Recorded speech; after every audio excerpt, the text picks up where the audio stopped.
HUF property मानी गई है और लेट महाराणा भगवत सिंह जी ने भी अपने वसीयत में ये जो एचयूएफ के डिक्लेरेशन है उसको माना है। तो जहाँ तक वसीयत की बात है, अगर कोई वसीयत की बात करे तो वसीयत की बात सिर्फ एग्जीक्यूटर कर सकता है और वो आज के दिन अरविंद सिंह जी हैं। और बाकी कोर्ट ने तय कर दिया है, ट्राइब्यूनल ने तय कर दिया है कि ये पारिवारिक संपत्ति है और जहाँ पूजा का स्थल है आप रेसिपी नहीं रोक सकते हैं। तो मेरा तो पूरा हक बनता है कि मैं वहाँ जा के रोक लगाऊं और कानूनी स्थिति तो यही है। सर, जो आपका जो परंपरा है धोनी के दर्शन करना, उसके बाद एकलिंग जी के दर्शन करना, उसके बाद शोक निवारण की जो परंपरा है, जिला प्रशासन ने अपनी तरफ से 143 में उसको अधिकृत किया है, सारी चीजें हैं, लेकिन अगर जिला प्रशासन इस सब में फेल रहता है तो आप लोगों का आगे का क्या रोड मैप रहेगा इसको? जहाँ तक परंपरा की बात है, मैं तो एक थोड़ा सा हिस्ट्री में बता दूं कि जब एकलिंग जी मंदिर धोनी से पुराना है। धोनी माता धोनी का स्थल यहाँ जब हुआ जब उदयपुर बसा है, तो एकलिंग जी के दर्शन अलग है और धोनी पे दर्शन देना अलग है। और नोटिस तो जो उन्होंने दिया था कल, तो अब एकलिंग जी तो जाना है और वो ज़्यादातर कल ही जाएंगे। और जो नोटिस पेश किए हैं वो इन अ सेंस जब प्रॉपर्टी एचयूएफ प्रॉपर्टी है तो नोटिस कहाँ से आएंगे?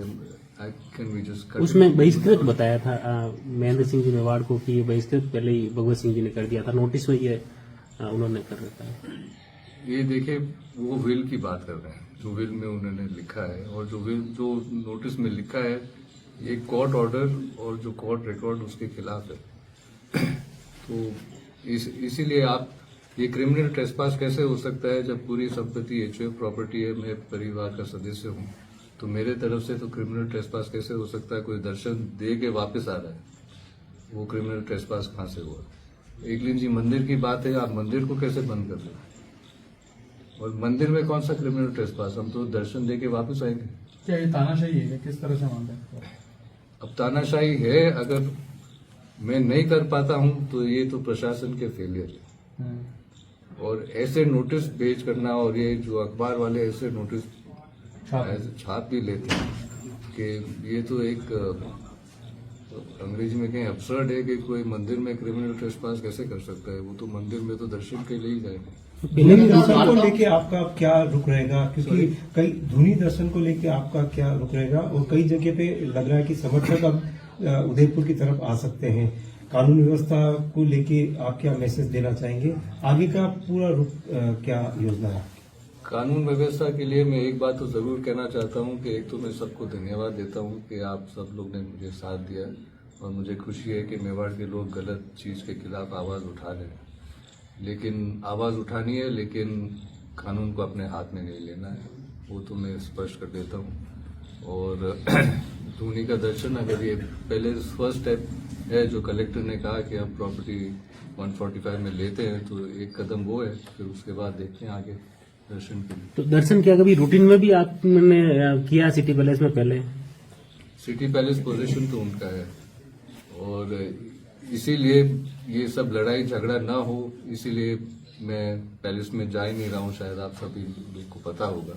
लेकिन क्योंकि कल एक खास अवसर था, इसलिए पहले धोख देने के लिए जाना मैं समझता था उचित था, और एक तरह से परंपरा भी है, रीत भी है, तो इसलिए मुझे जाना है वहाँ पे। आखिरी बार आप कब दर्शन किए आपने जैसे धोनी के पहले?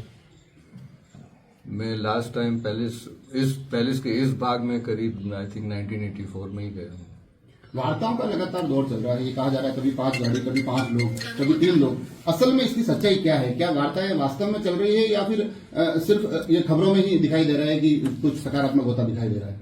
अब जो वार्ता में बात चल रही थी, वो जो वार्ता करते हैं वो ही कह सकते हैं कि सही है कि गलत, लेकिन ये बात मेरे पास भी आई थी कि पहले कुछ 10 गाड़ी, फिर 5 लोग, फिर 10 लोग, फिर 3 लोग। तो मेरे ख्याल से सही क्या है, एक्चुअली ये सीरियस प्रपोजल था कि सिर्फ ज्यादा समय लेने के लिए कि लोग थक जाएंगे, इसलिए ये बात फेंकी जा रही थी। वो सच क्या है तो वो मैं नहीं कह सकता। आज कोई समर्थकों के साथ में बैठक वगैरह का कोई दौर है? अभी कुछ लोग कहीं से चारों तरफ से मेवाड़ के अलग अलग इलाकों से आ रहे हैं, सब आगे का आह्वान किया हुआ है कुछ आने का? आगे का आह्वान तो नहीं है, जो लोग आ रहे हैं उनके अपने दिल से आ रहे हैं, मन से आ रहे हैं, और जो आएंगे तो सबसे पहले यही है कि जो कल तय हुआ था रात को, कलेक्टर ने ऑर्डर ये 145 का है, उस पर वो कायम रहे और आगे कार्रवाई करे। और एक चीज ये भी है कि जैसे मैंने पहले कहा कि जब भी आप बिल की बात करें और बात चल रही थी तो किसके साथ बात चल रही है, क्योंकि अगर कोई भी अपना हक बिल के थ्रू मांगता है या बिल की बात होती है तो वो एग्जीक्यूटर ही है। आज तक एग्जीक्यूटर तो सामने आया नहीं, किसी और से बात हो रही है, तो अब तो इसलिए ये भी एक प्रश्न तो उठता है। आप दर्शन करने जब जाएंगे धोनी के, तो क्या अकेले जाएंगे या जो जितने भी राव उमराव है उस हिसाब से जाएंगे? क्या आपकी क्या योजना है? देखिए, ये एक परिवार में पूज्य स्थल है, तो मैं तो अकेला भी जा सकता हूँ, परिवार के साथ भी जा सकता हूँ, जो हमारे साथ पीढ़ियों तक जुड़े हुए हैं उनके साथ भी जा सकता हूँ, और ये शांतिपूर्वक ढोक देने के लिए जाना है। तो इसलिए इसमें कोई पाबंदी नहीं होनी चाहिए, और जैसे वह समय हो, अगर लोग साथ में हैं तो कुछ लोग साथ में जाएंगे। वैसे स्थल है तो कोई भीड़ तो लेके नहीं जाएगा, लेकिन जो जितने भी लोग साथ में हैं वो जाना चाहिए। मेवाड़ राज परिवार के साथ साथ आप स्वयं विधायक हैं, आपकी पत्नी सांसद हैं, इतने सक्षम पदों पर आपकी सरकार होते हुए भी अगर प्रशासन इस प्रकार से पंगु दिखाई दे रहा, तो क्या आपको लगता है कि इसके पीछे कहीं कोई ऊपर खाने से दबाव की राजनीति खेली जा रही है? अब ये जो प्रशासन ने कल जो ढील बताई है, मैं तो यही वर्ड यूज करूंगा, ढील बताई है। और अगर ये बताते रहते हैं तो ऐसे जैसे आपने प्रश्न पूछा है, ये ऐसे प्रश्न तो जरूर उठेंगे। एक सवाल ये था सर कि वो कलेक्टर के नोटिस के खिलाफ कोर्ट में जाने के प्लान बना रहे हैं, तो ये अगर कोर्ट से स्टे आ जाता है तो मामला लंबा खिंच जाएगा। अब ये तो इन द सेंस दुर्भाग्यपूर्ण है कि जब कोर्ट में मामला जाता है वो लंबा खींची जाता है, लेकिन कोर्ट का रास्ता तो सबके लिए खुला है, तो अगर वो जाएंगे तो जाएंगे। जैसा कि आप कह रहे हैं कि आप लगातार किसी विवाद से बचने के लिए उस दर्शन से दूर रहे, मगर आज की भी परंपरा का हिस्सा है, इसलिए वहां जाना जरूरी है। तो इस मीडिया के माध्यम से भी आप दूसरे पक्ष से ऐसी कुछ अपील करना चाहेंगे कि परिवार एक है, परंपराओं का निर्वहन सभी की जिम्मेदारी है, तो मीडिया के माध्यम से भी आप दूसरे पक्ष से कुछ बात करना चाहेंगे?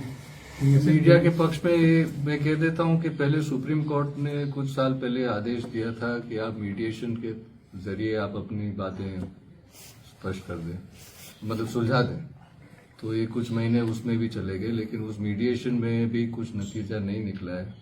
और तो अभी उसके आगे जब रूबरू बात हुई थी और तब भी कुछ अंडरस्टैंडिंग नहीं हो पाई, और मेरे ख्याल से एक मुख्य कारण था कि दूसरे पक्ष कह रहे थे कि जो लेट मारना साहब है, हम उनको लेट मारना साहब मानते ही नहीं। तो अब अगर किसी का वो रुख हो तो उसके साथ वो क्या बात करें फिर उसके आगे। ठीक है। तो अब मीडिएशन के लिए अगर आपस में कुछ समझौता हो वो तो हमेशा बेहतर ही होता है, लेकिन जब किसी का रुख ऐसा हो तो फिर आगे क्या बात करें।